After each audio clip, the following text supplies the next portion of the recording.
everyone. Welcome to the latest episode of the Dollar Bin Bandits. I'm Joe Marcello, joined as always with my friend and co-host, Orrin Phillips. How you doing? Today, we are super pleased to have our first television personality, Rob Wolfe. Thank you so much for joining us. We appreciate it. Thanks for having me on, guys. Yeah, it's a real pleasure. You guys will know Rob from American Pickers, and he's also a comic book fan, so which is why he's here. So, Rob, first off, I wanted to ask you how you got into comics. I think comic books, in a general way, were a source of, as a kid, being 5 and 7 years old, I always had to clean the house and do things, and my mom would always, you got $1 at the end of the week. Well, $1 went to Walgreens, and back then they had the big rack that you could actually pick stuff from. And that's where I spent my money. That $1 got me 4 comics that I could actually read throughout that week and, let my mind wander. And every week that was the same scenario. So, did you have any titles or characters that you gravitated towards? I was into Spider-Man a lot. Spider-Man was the guy for me. I love the way he carried himself in it, and then I want to think of the other one. I want to say it was there was a funny comic that I used to pick up every once in a while just to laugh at it, and I cannot think of the name of it now because I've completely lost sense with that world over there. But yeah, I think comic books in general were a way for me, myself. My brother was the same way. We could literally, he would buy 4, I'd buy 4. We could swap those out. We were always trading back and forth. So the characters in the comic books themselves actually help you as a child become who you are, I think. Mm-hmm. I was just saying, last week I saw on the show, you mentioned you were a big Green Hornet guy. The old Gold Key books, were those the ones that had like the covers taken from the TV show with Bruce Lee and the Green Hornet on the cover? Yes, they were. Yeah, the later versions. Okay. Yeah. Now, were those like original stories, or were they just from like episodes of the TV show they put in comic form? It was episodes of the TV that they actually put into the comic. That was the other thing. As a child, you got to read these comic books, but then all of a sudden the character became life on television. So it made you even it made you want the comic books even more sometimes. Now, important question I have for you. Do you still have those comics that you bought as a child? No, I do not. I wish I did. I think that's a recurring theme with a lot of people. Like as a kid, you start collecting, not for the collecting aspect of it, just to have and read and kind of escape from everything else. And it's not till another 10 or 12 years later that you're like, oh man, I should have had them, and I have a gold mine and I can retire. Yeah, I had a friend of mine, my brother and I used to run these bicycle shops here local, and he found like a number 2 or a number 3 Superman in excellent condition. This was probably, oh God, I want to say at least 10 years ago. And I remember he sent it to auction. He goes, that paid for my daughter's education at college. Wow. Yeah, one comic, boom. I think that's what we all thought when we were collecting Death of Superman and the fancy bag, and then we come to find out that it's not worth very much at all right now. Yeah, exactly. No, back in those days, I think the biggest thing for me that I really miss, that I wish I still had, were all the bicycles I had as a kid growing up. The comic books were one thing, and then you got into the baseball cards were another, but my bicycle collection I had back in those days was just off the charts. Now, how did you acquire those bikes? You would trade with other folks, or you would buy them yourself? Or yeah, I would buy them, or when I was younger, I would people would throw that stuff away in the garbage, and they didn't care about it. And we would, I probably had between my brother and I think my mom never parked her car in the garage. We might have had anywhere from 50 to 100 bicycles in the garage. Oh wow! It was like a parts swap warehouse is what it was basically for all the kids in the neighborhood. Would be, hey, if you needed a part, you went to us. And they were cool your mom too to let you guys do that. Yeah, she didn't care. I mean, when we lived in Chicago, I don't think she had one end of the house and one section of the garage. There was no way she could even walk through it. And at that time, my brother might have been 9 years old. Now it's 7. Right.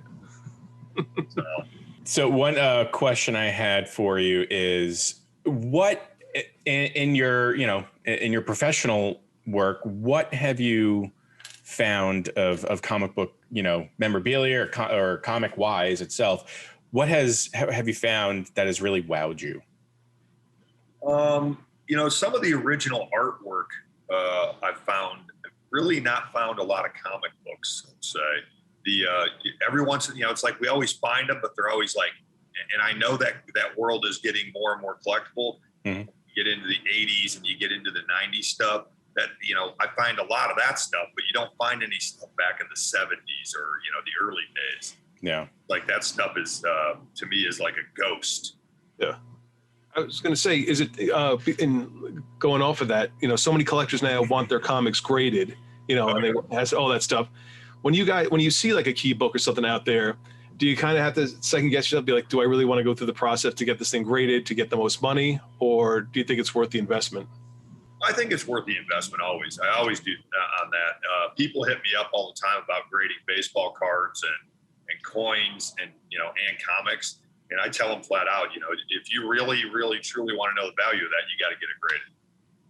And I know it's a cost, but that cost could net you thousands and thousands of dollars versus spending, $200 to get it graded or $150. And it's a process. I mean, we've done it with, I remember we've done it a few times with the baseball, getting that stuff graded. You have to send it out. And during pandemic, you could send something out. You aren't getting it back for a year and a half now. Right. You have to wonder if it's gone into, if you're ever going to get it back.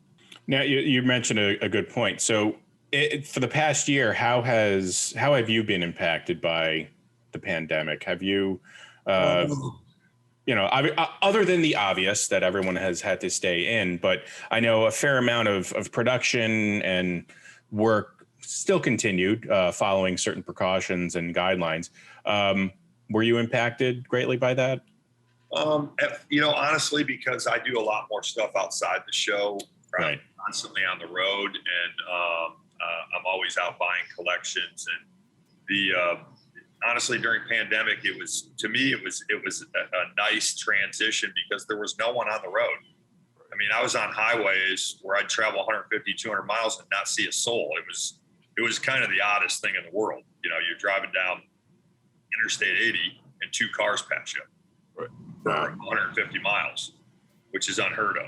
So I traveled during the pandemic. I traveled about 56,000 miles that year. Wow. Last year, and only 10,000 of that was on an airplane. Wow. So it slowed down our production to the point where we were off for about 3 months, and then the insurance companies kind of stepped in and allowed us to go back to work. But there were a lot of precautions before we went back to work. I mean, testing before, testing when you got there, testing while you were there, testing before you came home. It was a chore, but we, as our, I call it our group, our family that's out on the road. I think that all of them did a tremendous job of keeping everybody safe. And we continue to do that to this day. Awesome.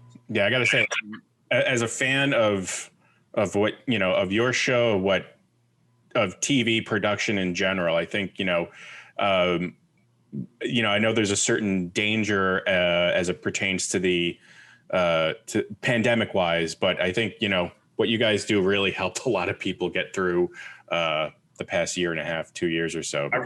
One thing I really wish that the History Channel would have done during the pandemic was actually released more of the episodes, because it seems like they put these in the tank over on the one side to I don't know if they're just, some days everybody always asks me about why they do what they do. Well, it's not us. We don't get to say we get these episodes out. Right. It's History Channel. Right. They might put 10 or 20 in that are sitting out to the side, so that when the show, if and when the show ever ends, that they have those episodes that they can continue on for another 2 or 3 years. I want to jump back real quick. You mentioned some of the original art that you guys have found. Yeah.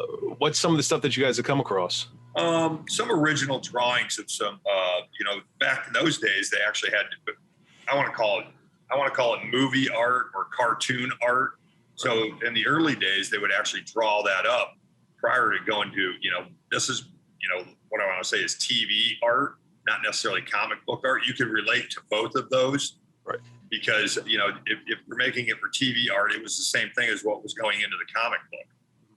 The early days, they had to draw these things out. So I found some Spider-Man stuff.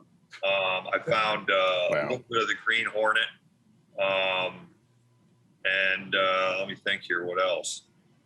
I found a lot of Western art. That's cool. Back in the early days, cowboy Western art was great. A lot of that stuff got turned into comic books. Right. Now, you're a little older than us, so I want to ask you, growing up, how did Stan Lee, being the face of Marvel, being out there on TV shows and all the stuff that they did marketing-wise, affect you guys and your comic book buying habits? Was him being so out there draw you more to Marvel, or was it the books itself? I think it was more of the characters. Okay. Drew you in, not necessarily him. Gotcha. I wasn't a big fan of the Hulk back then. Mm-hmm. And for some reason, I don't know. I was into monsters. I was definitely into the monster comic books for sure because, I don't know, the Creature from the Black Lagoon, when they brought that out, it's like, wow, this is real. I used to watch that. Right. Yeah. It became oh so real when you were looking at it. You're like, wow, this is real. Okay. Yeah. Now, did you have you mentioned you like Spider-Man a lot. Did you have the book where Gwen Stacy died? No. Oh, all right. I was going to say, how did you react to that? They've changed the comic book world itself since Marvel has become this gigantic movie tank of money that they're sitting there with. Right. It really has changed, I guess, how people look at comics, in my opinion. I mean, you guys would know more than I would. I have to ask that question. How has it changed the comic book world since since all these movies have come about? Well, there was a point in the comic book world where the art inspired the life, I would say.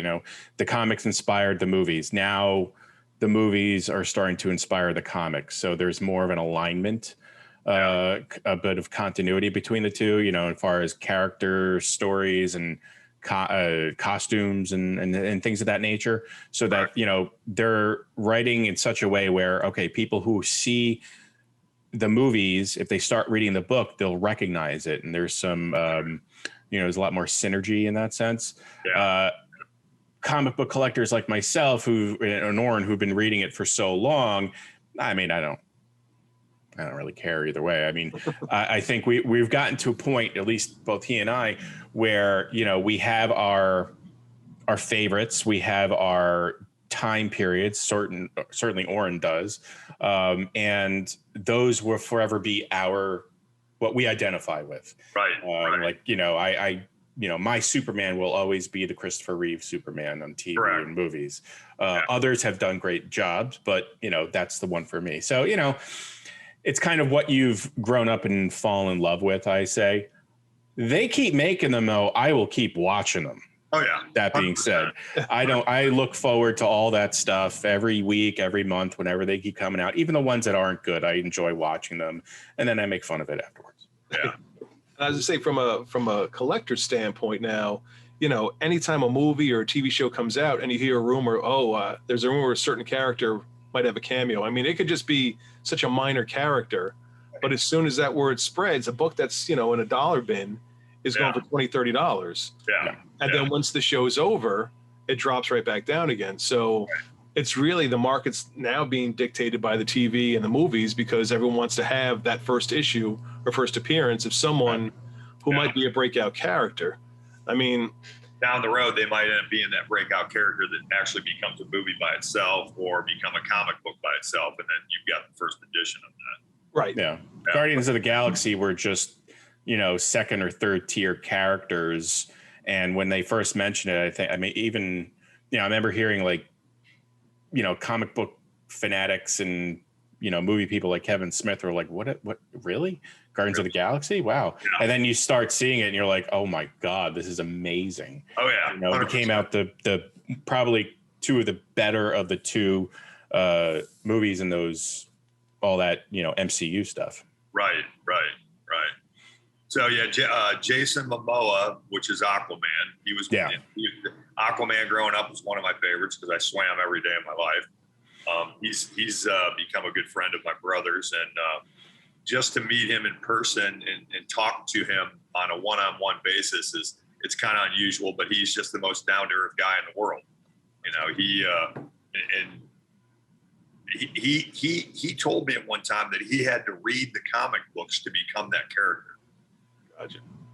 Which is really interesting because now the character now they're changing the character to align more with him, his look and everything, which is really interesting. Yeah, it is. Let me ask you, as a fan though, when you grew up with the blonde-haired Aquaman with the orange snug shirt and the green pants, right? And here's this jack dude with long dark hair. Yep. Going and you're saying he looks like Zeus out there. He looks like he's sitting on top of the throne. It's totally different. And in today's world, you think about that the kids nowadays, that's what they're aligning with. They're thinking that that's what he looked like.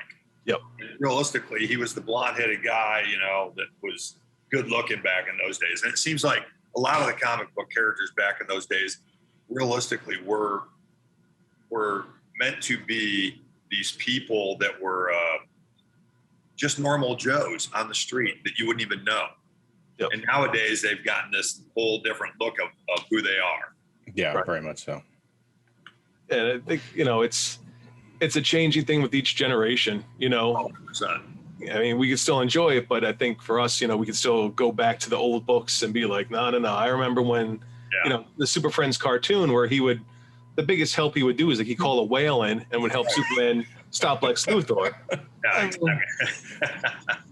It's helpful, I guess, but he's riding dolphins. Right. If the chips are down, I don't know if he's the guy you're going to call. No, well, that a guy that turned into a bucket of water too. So yeah, there you go. So I know obviously you have a life and you're busy and you're on the road, but do you actively collect comics still?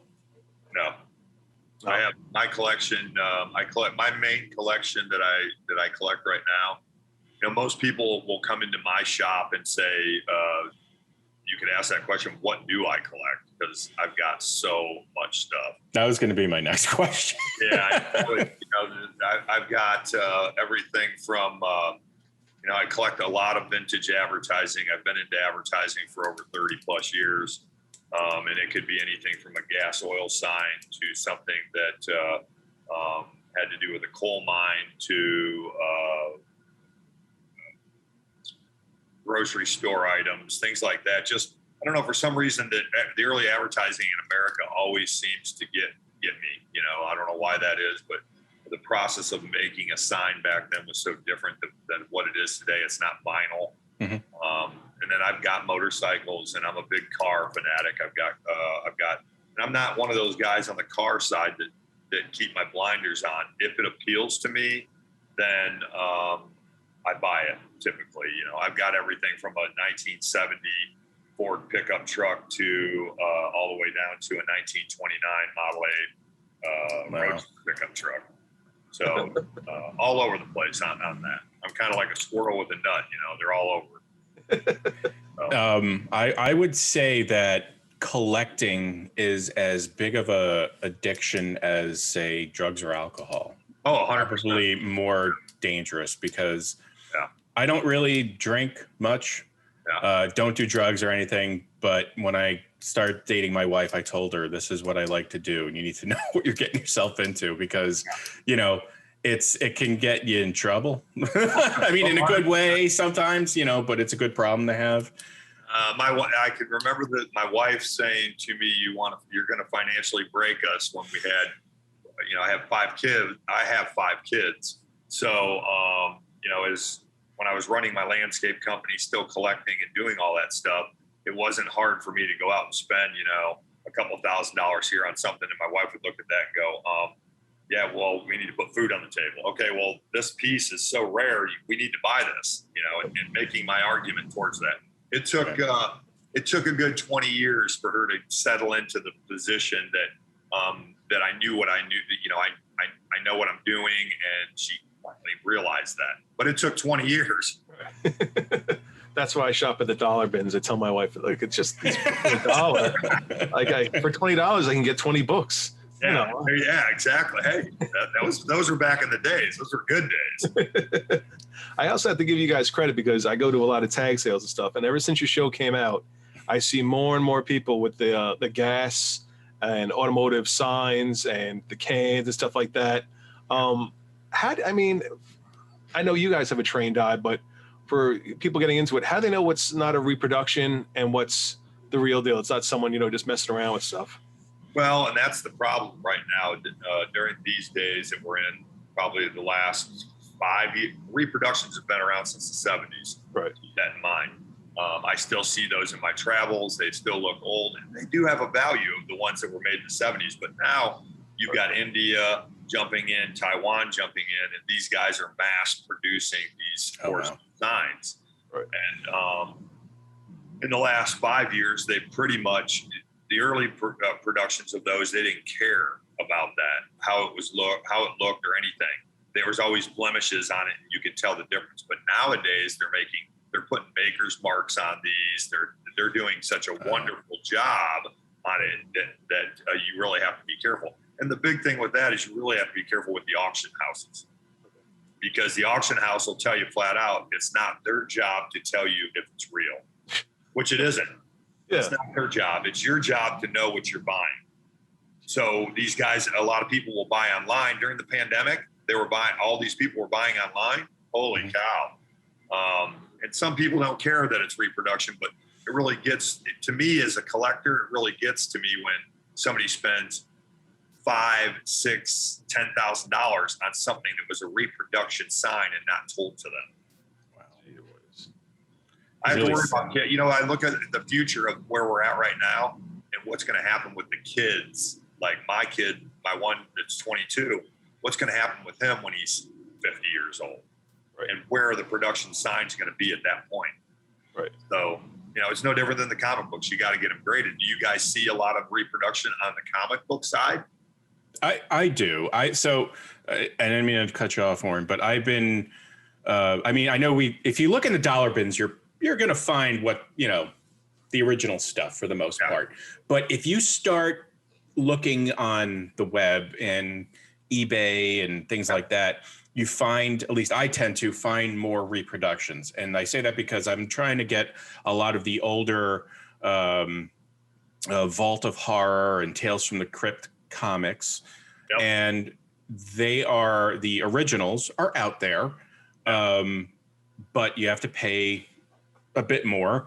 Right. But there are a fair amount of reprints from, say, late 80s, early 90s. And a lot of people will not disclose that they are reprints.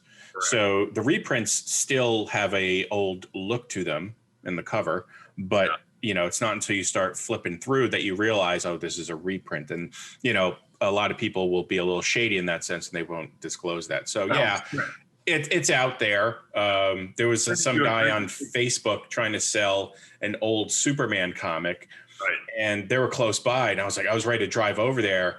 And then I started reading through and looking at the comments and stuff like that. I'm like, oh, you're really being jerked because this is just a reprint from like 92. So, well, and that, with that sense, it's being in the collecting field as long as I have been, and my brother have been, and we have connections all over the country of people. I'm 55 now. My brother's 57, and been doing this for 30 years. So you can imagine the people that we have in our collecting field that are out there. So most of these guys are now in their 80s and they're in their 90s. To have them even to see how the collecting field as a whole has changed. Right. Not necessarily with eBay, but with the fact that you had a cell phone, the fact that you can look up stuff on Google or WordPoint or whatever it be. That's it's like I get hit every day with people asking me values of stuff. And I'm like, ever since I've been collecting, it was about the gut. It was about how you felt about that piece. Mm-hmm. And my brother and my grandfather used to say all the time, if you like it, somebody else will like it. So never buy something that you don't like, because, and I think that's probably why I got so much stuff, is because everything in here I like, and I buy it because I like it. If I'm stuck with it, I'm stuck with it. That's the way I look at it. I don't look at it as a value thing, where the new collector nowadays, to me, is looking at a value and how much money they can make off of it. Right. Yeah. So, a lot of people, I think, tell us comic book collectors that, wow, you must have a lot of money there. That, you know, I'm like, well, you know, it's only a lot of money if I'm going to sell it. Like, it's not, I'm collecting this stuff. Yeah. I mean, because some of them have certain amount of value to them, but I have no intention of selling this stuff. Right. You know, God forbid, unless something happens and I have to, but like, I'm collecting it to have because I'm nostalgic for it. I want to pass it down to my children, you know, at some point, and hopefully they can appreciate it. But, you know, I have no intention of selling, you know, my comic books, my old tools and stuff like that. So, you know, your feeling, tell me it's not the greatest feeling. And most collectors don't, you know, collectors as a whole, whether it be comic books, cars, gas, oil, doesn't matter what it is. It's that feeling. Like, I can see you sitting in your room right now and I see all the Superman stuff behind you. It's the feeling of actually going in that spot, how it makes you feel. And that feeling will never go away as a collector. Yeah. I mean, really, it's not about the money and the monetary value of it. It's about how that makes you feel when you're in that world now. Oh yeah. Yeah. And it's got, you know, dare I say, I think I started collecting things as a result of my parents. I mean, not hoarders by any means, but, you know, my parents had a certain amount of appreciation for well-made things. Yeah. My mother got it, you know, from when she was young. She lived in Madrid for years and bought the original Yadro figurines, and Oren has seen them plenty of times. You know, when they were only like $10-12. Correct. Now they are thousands of dollars. And, you know, my dad collected stamps, coins, you know, et cetera, and got me into old tools. So, you know, it's inherited. Yeah. Well, I know we're coming up on time, so we wanted to say thank you so much for taking the time to talk to us. No, thank you guys. I appreciate it. It brings me back to a good time in my life when things were so simple, you know. And I think that's you know, that's something that's lost in this world today, is the simplicity of life. So, you know, I appreciate you guys taking the time to talk with me and let me reminisce a little bit. Oh, it's an absolute pleasure. One question I have for you. What is, if this is something that you need to leave for the TV show, I totally understand, but what has been one of the most, probably the coolest find for you, whether it's personally, professionally, that you've come across? One of the things I found probably about 10 years ago, and to me it was more the story. I mean, it was a great piece, but the story that went with it. I found a 92-year-old World War II vet had his daughter had contacted me and said, "Hey, my dad's got these motorcycles. Can you come look at them? I'm in Michigan." I drive there. I go look at them. The guy hadn't been in the basement in probably the last 15 years of his life. He had 7 kids. They grew up in a 2-bedroom house. 2 of the daughters were there. And the thing that enthralled me with the story was that all 7 kids had grown up in this 2-bedroom house. And it just reminded me of what America really was about then and it isn't about now. Mm-hmm. You know, the guy was a World War II vet. He came home from the war. He started a plumbing company. He was enthralled with airplanes. He built an airplane and put it in the basement of this house. And, wow. And there was remnants of that airplane still in the basement. And she showed me pictures of it. And I said to her, I go, "Hey, how did you get the airplane out of the house? Did you guys have to disassemble it?" And she said, "No, my dad he was a plumber. So he took the entire back wall down. A guy came from Texas and bought the airplane." I said, "So you guys took the wall down, dug out the back hill and took the airplane out the back of the house?" She said, "Yes, that's what my dad did." And it was kind of an interesting story. And when I brought his motorcycle upstairs, it was an Indian 4-cylinder, it was in pieces.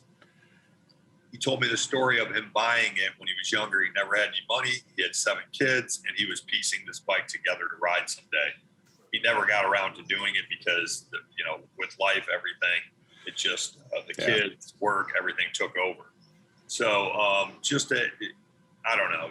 Those are the stories and the things that connect me to this world of where I think we need more of that in America. Back to the family sense.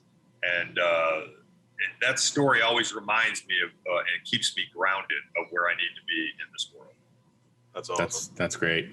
Yeah, I mean, it's not necessarily about the find itself, but his voice talking to me about flying. I think at the time he had flown 35 missions. Jeez. Still had his bomber's jacket. He still had all his Air Force patches, and for him to be able to tell me his stories and me connect with that and connect with the family sense was a great feeling. I mean, that's what gets me up in the morning, those things. That's fantastic. Yeah, it's good to know that in spite of all the negativity and nonsense that one has to contend with during the day, there's still a lot of good out there. So, and that seems to be one of the things that the show continues to bring about is the good from the people that are there, the stories that we can bring about, we're still going strong. I can tell you that we're signing another deal for another 2 seasons right now. So that's great. I look at it as we're in 62 countries now, and it's the emails I get from Portugal, Spain, Taiwan, South America, all over the place. It seems to just people are enthralled with history, and that's a good thing. That we are not throwing away our history anymore, and that people are like trying to save it at least. Yeah, that's great. So, I appreciate you guys. Thank you so much. Thank you, Rob. Wonderful week. Thank you too. You have a good one. It's been an absolute pleasure. Thank you. Take care. All right.